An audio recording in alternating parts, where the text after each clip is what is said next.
Confidential federal audits accuse 5 biggest mortgage firms of defrauding taxpayers. Exclusive.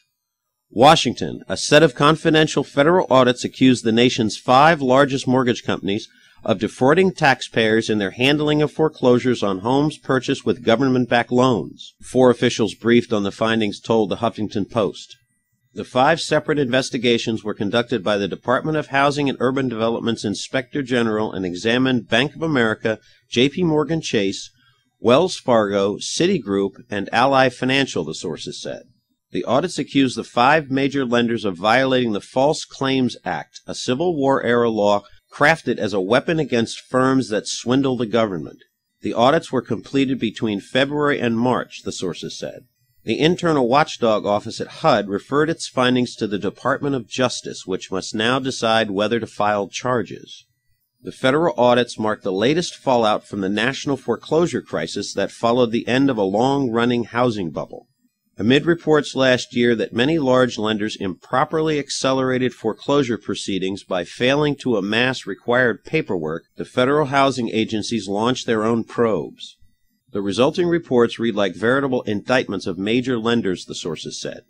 State officials are now wielding the documents as leverage in their ongoing talks with mortgage companies aimed at forcing the firms to agree to pay fines to resolve allegations of routine violations in their handling of foreclosures. The audits conclude that the banks effectively cheated taxpayers by presenting the Federal Housing Administration with false claims. They filed for federal reimbursement on foreclosed homes that sold for less than the outstanding loan balance, using defective and faulty documents. 2 of the firms, including Bank of America, refused to cooperate with investigators, according to the sources. The audit on Bank of America finds that the company, the nation's largest handler of home loans, failed to correct faulty foreclosure practices even after imposing a moratorium that lifted last October. Back then, the bank said it was resuming foreclosures, having satisfied itself that prior problems had been solved. According to the sources, the Wells Fargo investigation concludes that senior managers at the firm, the 4th largest American bank by assets, broke civil laws. HUD's Inspector General interviewed a pair of South Carolina public notaries who improperly signed off on foreclosure filings for Wells, the sources said. The investigations dovetail with separate probes by state and federal agencies who also have examined foreclosure filings and flawed mortgage practices amid widespread reports that major mortgage firms improperly initiated foreclosure proceedings on an unknown number of American homeowners. The FHA, whose defaulted loans the Inspector General probed, last May began scrutinizing whether mortgage firms properly treated troubled borrowers who fell behind on payments or whose homes were seized on loans insured by the agency. A unit of the Justice Department is examining faulty court filings in bankruptcy proceedings. Several states, including Illinois, are combing through foreclosure filings to gauge the extent of the so-called robo-signing and other defective practices, including illegal home repossessions. Representatives of HUD and its Inspector General declined to comment. The internal audits have armed state officials with a powerful new weapon as they seek to extract what they describe as punitive fines from law-breaking mortgage companies. A coalition of attorneys general from all 50 states and state banking supervisors have joined HUD, the Treasury Department, the Justice Department, and the Federal Trade Commission in talks with the 5 largest mortgage servicers to settle allegations of illegal foreclosures and other shoddy practices. Such processes, quote, have potentially infected millions of foreclosures, unquote, Federal Deposit Insurance Corporation Chairman Sheila Bair told a Senate panel on Thursday. The 5 giant mortgage servicers, which collectively handle about 3 out of every 5 home loans, offered during a contentious round of negotiations last Tuesday to pay $5 billion to set up a fund to help distressed borrowers and settle the allegations. That offer, also floated by the Office of the Comptroller of Currency in February, was deemed too low by state and federal officials. Associate U.S. Attorney General Tom Pirelli, who has been leading the talks, last week threatened to show the banks the confidential audit so the firms knew the government side was not, quote, playing around, unquote, one official involved in the negotiations said.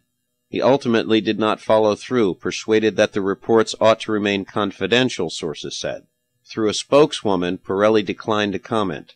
Most of the targeted banks have not seen the audits, a federal official said, though they are generally aware of the findings. Some agencies involved in the talks are calling for the 5 banks to shell out as much as $30 billion, with even more cost to be incurred for improving their internal operations and modifying troubled borrowers' home loans.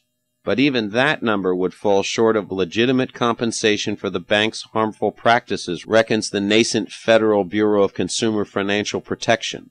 By taking shortcuts in processing troubled borrowers' home loans, the nation's 5 largest mortgage firms have directly saved themselves more than $20 billion since the housing crisis began in 2007, according to a confidential presentation prepared for state attorneys general by the agency and obtained by the Huffington Post in March.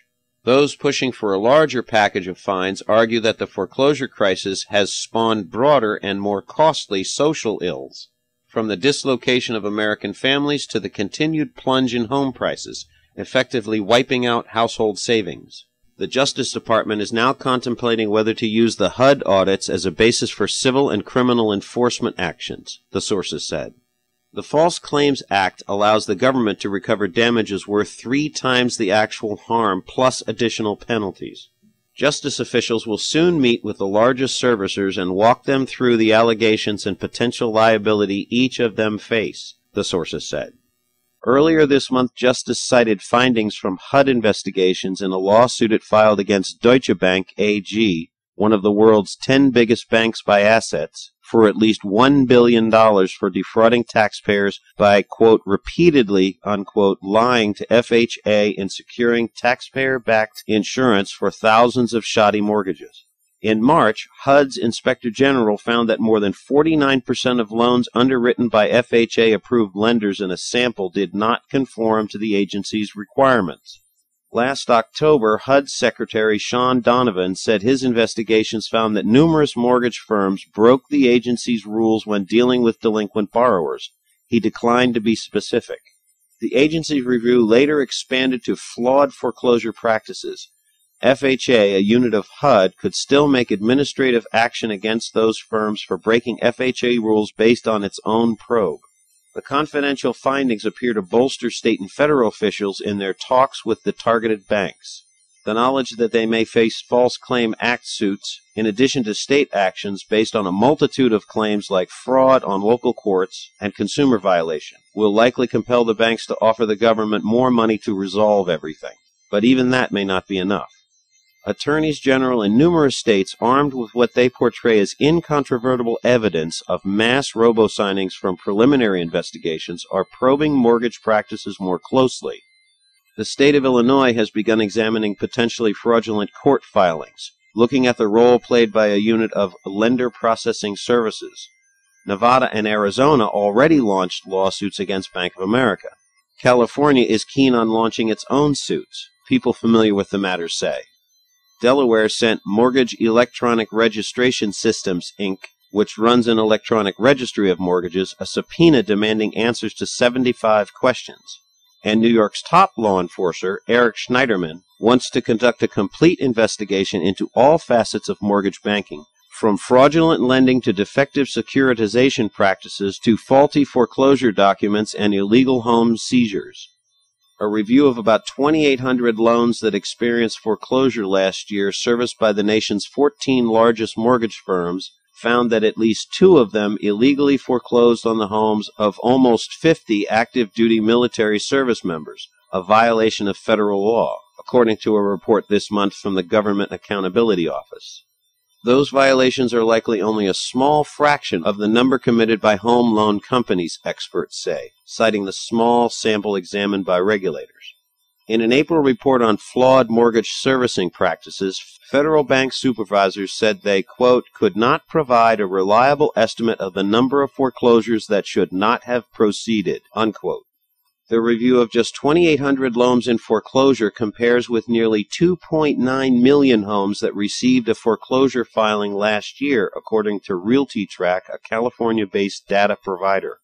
The extent of the loss cannot be determined until there is a comprehensive view of the loan files and documentation of the process dealing with the problem loans, Blair said last week, warning of damages that could take, quote, years to materialize, unquote. Home prices have fallen over the past year, reversing gains made early in the economic recovery, according to data providers Zillow.com and CoreLogic. Sales of new homes remain depressed, according to the Commerce Department. More than a quarter of homeowners with a mortgage owe more on that debt than their home is worth, according to Zillow.com. And more than 2 million homes are in foreclosure, according to Lender Processing Services. Rather than punishing the bank for misdeeds, the administration is now focused on helping troubled borrowers in the hope that it will stanch the flood of foreclosures and increase consumer confidence, officials involved in the negotiations said. Levying penalties can't accomplish that goal, an official involved in the foreclosure probe talks argued last week. For their part, however, state officials want to levy fines, according to a confidential term sheet reviewed last week by HuffPost. Each state would then use the money as it desires, be it for facilitating short sales, reducing mortgage principal, or using the funds to help defaulted homeowners move from their homes into rentals. In a report last week, analysts at Moody's Investors Service predicted that while the losses incurred by the banks will be, quote, sizable, unquote, the credit rating agency does, quote, not expect them to meaningfully impact capital, unquote.